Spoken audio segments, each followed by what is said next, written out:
Dans cette vidéo, nous allons voir ensemble qu'être tolérant, c'est aussi savoir exprimer ses opinions.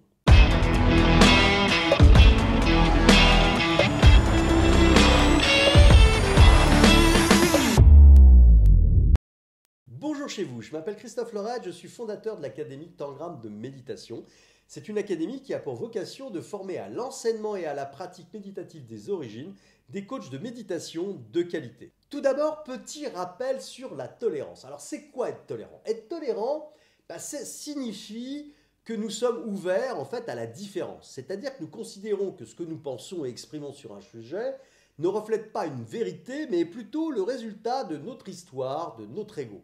Par conséquent, lorsque nous sommes tolérants dans nos échanges avec les autres, nous intégrons le fait que tous les points de vue sont par définition subjectifs. Dit autrement, nous considérons que c'est l'histoire subjective de chacun qui va déterminer les opinions, c'est-à-dire que tout ce qui influe et construit notre personnalité, comme par exemple la génétique, l'éducation, les contextes de vie, nos rencontres, toutes les interactions avec les situations et les informations que nous faisons rentrer en nous. Donc être tolérant, c'est donc accepter les différences et ne pas les juger. En revanche, lorsqu'on accepte les idées et les actions des autres, on peut tout de même avoir des idées divergentes et les exprimer tout en restant ouvert. Oui, on peut être tolérant et avoir des opinions qui ne vont pas dans le même sens que la personne qui nous explique son point de vue. On va dire que c'est même plutôt normal vu que nous n'avons pas la même histoire. Vous vous rappelez tout à l'heure, il y a à peu près 30 secondes, c'est justement ce dont je vous parlais, c'est-à-dire cette construction d'ego. Et donc vous aussi, vous avez un ego, donc il est normal que vous ayez des opinions. Pour expliquer ça, prenons maintenant un exemple concret. Imaginez que vous regardiez une pièce de monnaie.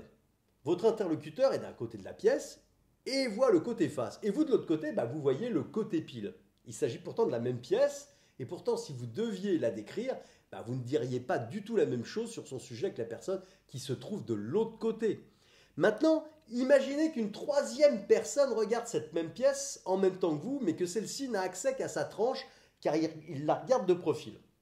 Là encore, sa description sera également différente. Et vous pouvez vous amuser à rajouter des paramètres à l'infini si ça vous chante, et vous obtiendrez de toutes les manières, de toute évidence, toujours des points de vue différents.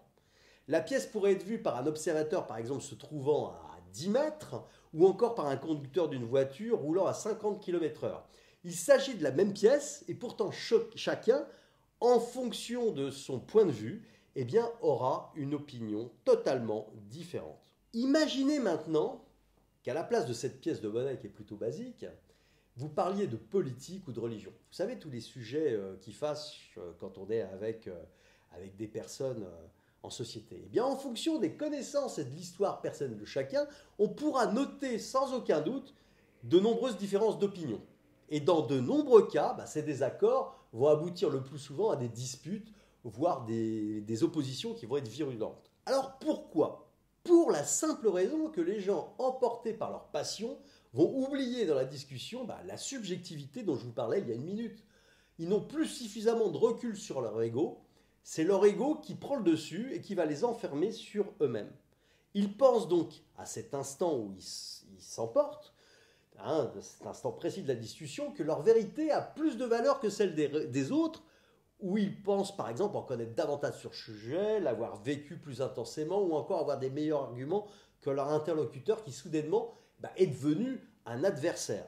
En fait, on constate dans ces discussions qui prennent plutôt des allures de pugilat que les personnes n'ont plus assez de recul et qu'ils oublient que tout ou presque est relatif. A l'inverse, et là il y a encore un piège, tout considérer comme étant relatif et par conséquent ne pas s'exprimer, ne pas exprimer d'opinion, c'est aussi faire fausse route.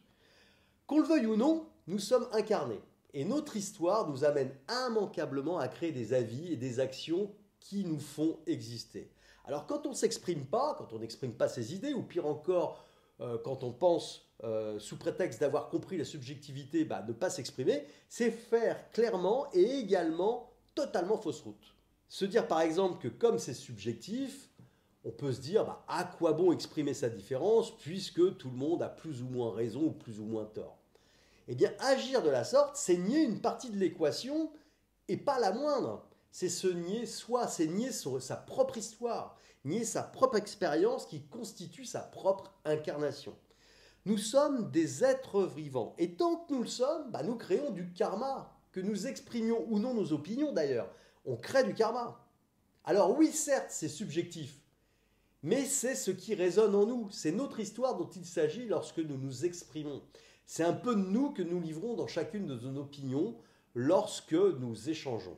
Donc l'important, c'est absolument pas d'avoir raison ou tort, vous l'avez bien compris. Cette question d'ailleurs, en raison de la subjectivité, ne se doit même pas se poser. En revanche, ce qui est important, c'est simplement d'échanger avec l'esprit de tolérance et de faire évoluer son point de vue et celui des autres grâce aux apports d'un échange qui va être constructif. Voilà à quoi servent nos échanges, à nous aider à nous ouvrir encore davantage vers un monde qui va être plus vaste, beaucoup plus généreux. En résumé, la solution va se trouver dans l'esprit de tolérance qui va permettre d'émettre des opinions en acceptant celles des autres pour toutes les raisons que je viens d'évoquer précédemment. Et vous savez quoi? Le meilleur moyen pour y accéder, c'est de pratiquer régulièrement la méditation afin d'observer et comprendre ses propres fonctionnements, savoir comment fonctionne son ego et pouvoir vraiment avancer jour après jour sur beaucoup plus de tolérance, voire même après de la compassion. Donc si vous souhaitez acquérir l'attitude juste méditative, vous asseoir dans la bonne posture et éduquer votre ego à cette ouverture vers un monde plus vaste et plus harmonieux, si vous souhaitez apprendre à méditer sérieusement et qui sait peut-être même un jour enseigner la pratique de la méditation, je vous invite sur mon blog christophe-lorette.fr. Vous aurez donc toutes les infos pour bien commencer votre pratique et savoir comment l'enseigner. J'ai tout de même une dernière question pour conclure. Que faites-vous des réalités universelles sur lesquelles il ne peut y avoir de controverse? Par exemple, la vitesse de la lumière. Comment vous allez réagir si une personne vous dit avec certitude que la vitesse de la lumière va parcourir 300 001 km par seconde? Pouvez-vous, dans ce cas-là, rester encore tolérant? J'attends vos réponses dans les commentaires. J'aimerais bien savoir comment vous allez réagir ou agir face à une telle question.